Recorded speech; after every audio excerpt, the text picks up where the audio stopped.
मध्ये सुरुवातीला बातमी आहे ती अमेरिकेची. अमेरिकेमागचं महापुराचं शुक्लकाष्ट काही संपत नाहीये. न्यूयॉर्कची उपनगर असलेल्या न्यू जर्सीला आता पावसानं झोडपून काढलेलं आहे. ढगफुटीसारखा पाऊस न्यू जर्सीमध्ये झाला आणि सारं शहर जलमय झालं. मुंबईमध्ये महापुरामध्ये जशी भुयारी मेट्रोची अवस्था झाली, अगदी तशीच न्यू जर्सीमधल्या अंडरग्राऊंड मेट्रोचीही अवस्था झाली. अगदी पाण्याचा निचरा करणाऱ्या प्रगत यंत्रणा देखील निकामी झाल्या. एकूणच निसर्गाच्या प्रकोपापुढे अमेरिकेसारखी प्रगत यंत्रणा पुन्हा एकदा हतबल दिसली.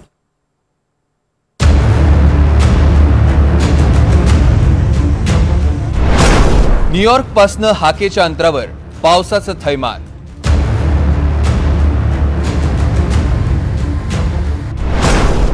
न्यू जर्सीच्या काही भागात 5 फूट पाणी.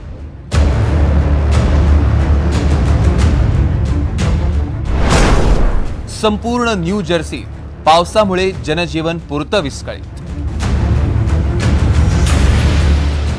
अमेरिकेची आर्थिक राजधानी न्यूयॉर्क आणि आजूबाजूच्या परिसराला 14 जुलैला ढगफुटी सदृश पावसानं अक्षरशः धुवून काढलं. पावसाचं प्रमाण इतकं होतं की न्यू जर्सीच्या महापौरांना आणीबाणी जाहीर करावी लागली. व्हिडिओ क्रमांक 1. आता हा व्हिडिओ पहा. व्हिडिओ आहे न्यूयॉर्क मधील एका अंडरग्राऊंड मेट्रो स्टेशनचा. तुम्ही पाहता असाल पाण्याचा वेग आणि प्रमाण दोन्ही किती भीषण आहे. व्हिडिओ क्रमांक 2. न्यू जर्सीचे अनेक रस्ते हे असेच पाण्याखाली गेले. सोमवारी रात्री झालेल्या मुसळधार पावसानं संपूर्ण न्यू जर्सीतले रस्ते जलमय झाले. गाड्या पाण्याखाली गेल्या.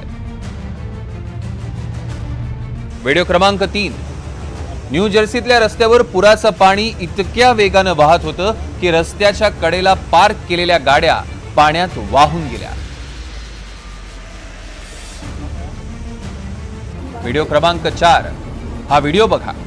मुसळधार पावसानं न्यू जर्सी शहरातील पाण्याचा निचरा करणारी यंत्रणा पार फुल झाली आहे. त्यामुळे पाणी ओव्हरफ्लो होताना दिसतंय. व्हिडिओ क्रमांक 5.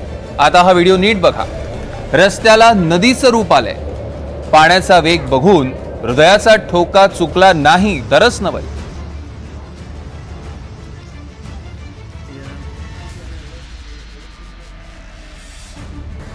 व्हिडिओ क्रमांक 6. न्यू जर्सीमध्ये पुराचं थैमान सुरू असतानाचा हा व्हिडिओ. तुमच्या स्क्रीनच्या डाव्या बाजूला बघा. 3 ते 4 गाड्या एकमेकांवर आदळल्या आहेत. बऱ्याच गाड्यांनी आपापली पार्किंगची जागाही सोडली. व्हिडिओ क्रमांक 7. हा व्हिडिओ आहे न्यू जर्सीतल्या एका रहिवासी कॉलनीतला.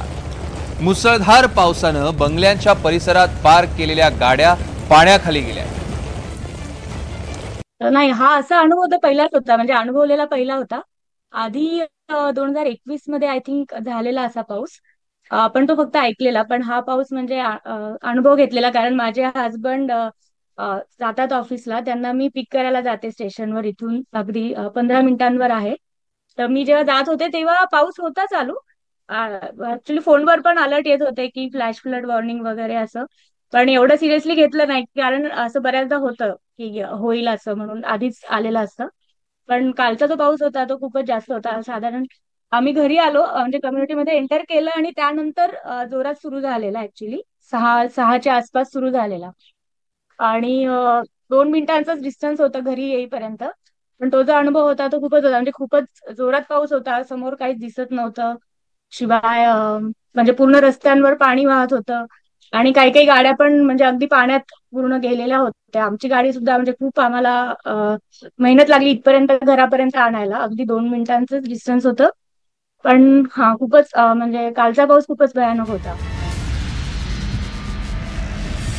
गेल्या काही दिवसात अमेरिकेत कुठलीही पूर्वकल्पना नसताना अशी ढगफुटी होण्याचे प्रकार जवळपास दर आठवड्याला घडत आहेत आणि भविष्यात हे सगळं पुन्हा पुन्हा घडत राहणार आहे. आता हे का होतंय हे आपण सगळेच जण जाणतो की कार्बन उत्सर्जन जे वाढत चाललेलं आहे. जे 1988 साली जेव्हा हवामान बदल ही संकल्पना पहिल्यांदा सांगितली, तेव्हा पृथ्वी तलावरचं कार्बन कॉन्सन्ट्रेशन ते कसं मोजतात, तर एका घनमीटर मध्ये कार्बन ऑक्साईडचे प्रमाण किती असलं पाहिजे, तर ते 350 पार्ट्स पर मिलियन, म्हणजे एका घनमीटरमध्ये 350. आता या वर्षी ते 430 पर्यंत गेलेलं आहे. आणि त्यामुळे जे काही होतंय ना हे अनाकलनीय आहे. हवामान बदल ही घटना सरळ रेषेत जाणारी नाहीये. ती शास्त्रज्ञांना वाटतं त्याच्यापेक्षा अधिक वेगात घडतीये, अतिप्रमाणात घडतीये. त्यामुळे त्याला कुठलंही समीकरण लावता येत नाही, हे आपण लक्षात घेतलं पाहिजे. अमेरिका हा पूर्व पश्चिम पसरलेला विस्तीर्ण भूभाग आहे. शिवाय प्रत्येक प्रदेशाची भौगोलिक आणि वातावरणीय स्थितीही वेगळी आहे. 50 राज्यांच्या या देशात प्रदूषण पसरवण्याची क्षमता देखील जबरदस्त आहे. त्यामुळे पर्यावरणाचा ऱ्हास देखील याच देशात झपाट्यानं होतोय आणि त्याचे परिणाम आता त्यांनाच भोगावे लागतात. Bureau report, NDTV Marathi.